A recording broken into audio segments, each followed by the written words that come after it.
Yokoso, Watashi no Soul Society. What the fuck did I just say?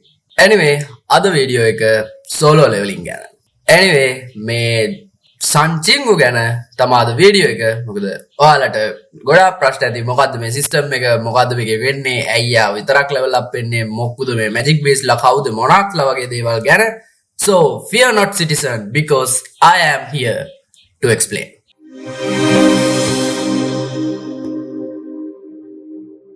ඉතින් starting with සංජිංගු කියන කෙනා මේ character එක main character එකක් solo leveling කියන anime එකේ. ඉතින් මේ දවස්වල පට්ටම විදිහට hype වෙලා තියෙන anime එකක්.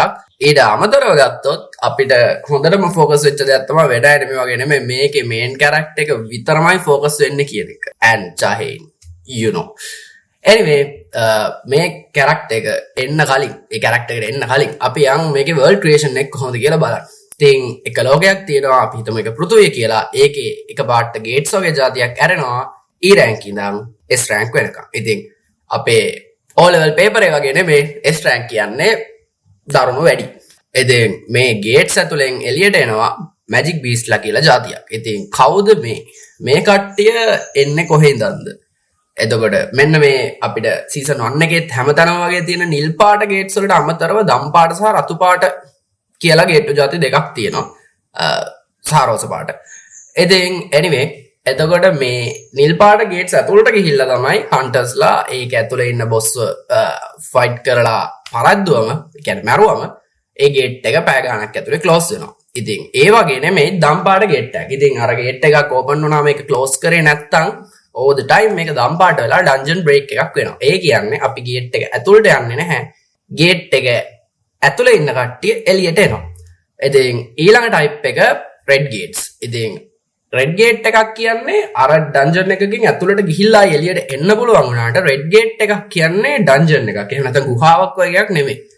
රෙඩ් ගේට් එකක් කියන්නේ වෙනමම ඩිමෙන්ෂන් එකක් වගේ එකක්. ඒක උදාහරණයක් විදිහට අපිට දැන් සීසන් 2 එකේ බලා ගන්න පුළුවන් වුණා රෙඩ් ගේට් එකක්.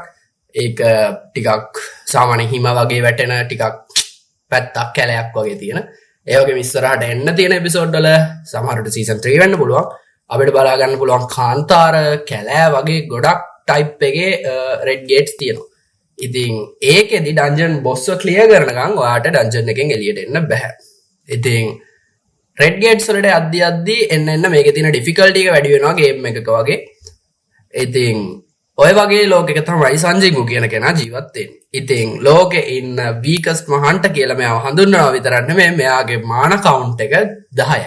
සාමාන්‍යයෙන් E rank hunter කෙනෙක්ගෙත් average මාන කවුන්ට් එක 70ක් විතර දෙනවා. ඉතින් 10 කියන්නේ හරිම පොඩි ගාණක්. ඉතින් මේ ගාණත් එක්ක මෙයා ඉස්කෝලේ යන එක අනිත් අර ඔක්කොම අතෑරලා මොකද hunter කෙනෙක් වෙන එකෙන් තමයි මේකේ තියෙන මේන්ම ජොබ් එකක්. දැන් උදාහරණයකට අපේ ඉන්න පර්ස් එකේදී අපිට ඩොක්ටර් කෙනෙක් වුණොත් ලෝයර් කෙනෙක් වුණොත් හොඳට හම්බ කරන්න පුළුවන් වගේ එහෙම නැත්නම් මනි බෝයි වගේ වුණොත් anyway මේකෙදී හන්ටර් කෙනෙක් වෙන එක තමයි තියෙන හොඳම ජොබ් එක. ඉතින් හන්ටර් කෙනෙක් වෙනවා කියන්නේ ජීවිතත් මරණත් අතර සටනක් කොහොම හරි මෙයාට මෙයාගේ අම්මට ඕන බෙහෙත් ටික ගන්න හින්දා මෙයා හන්ටර් කෙනෙක් වෙනවා. ඉතින් මෙයාගේ අම්මට තියෙන ලෙඩේ තමයි eternal slumber.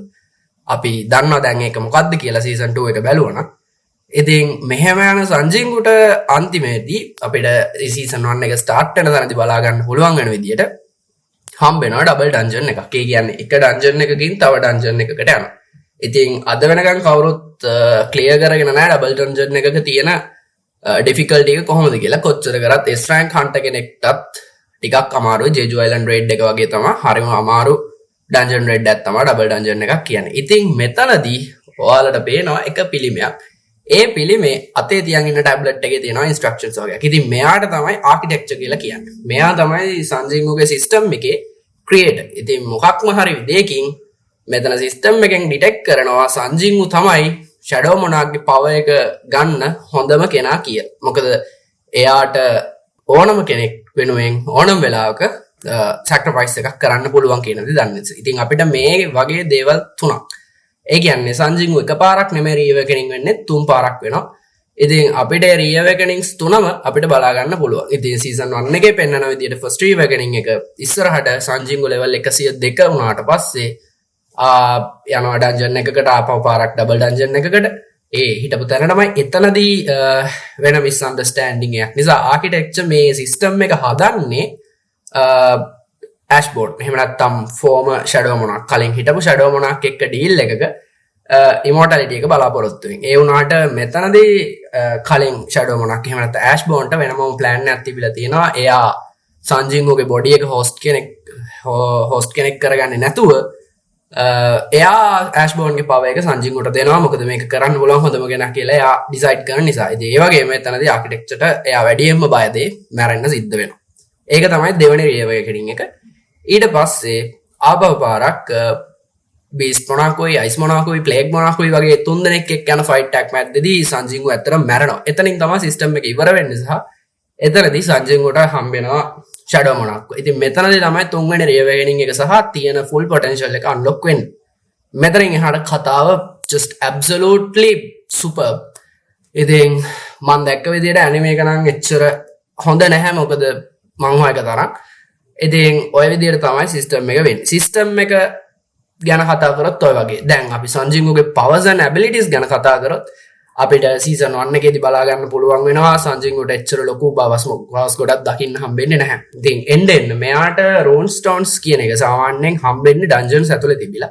ඒත් මෙයාට මෙයාගේ සිස්ටම් එකේ හින්දා රෝන් ස්ටෝන්ස් හම්බෙනවා. ඉතින් මෙයා පවර්ෆුල් එනිමි කෙනෙක් එක්ක ෆයිට් කරාම රිවර්ඩ් එකක් විදියට උදාහරණයක් විදියට බීරෑන්ක් හන්ට කෙනෙක් එක්ක ෆයිට් කරලා හම්බෙන ස්ටීල් ස්කිල් ස්ටෝන් එක ඊට පස්සේ ග්‍රිස් එක්ක ෆයිට් කරලා හම්බෙන සීසන් 1 එකේ එන්ඩින් එකේ හම්බෙන රෝලර්ස් හෑන්ඩ් කියන එක වගේ බලා ගන්න පුළුවන්. ඉතින් මේ වගේ පොඩි ස්කිල්ස් ටිකක් තමයි ඇත්තටම තියෙන්නේ. ඉතින් ග්‍රිස් පරාද කරාට පස්සේ මෙයාට හම්බෙනවා රෝලර්ස් ඔතොරිටි කියන එකත් එක්ක සමනින් පවර් එක. ඉතින් මෙයාට මෙතනින් තමයි අපිට අර absolute word එක මුළු anime series එකේම තියෙන Arise කියන එක යන්නේ. ඉතින් මාරම goosebumps යන scene එකක් එක.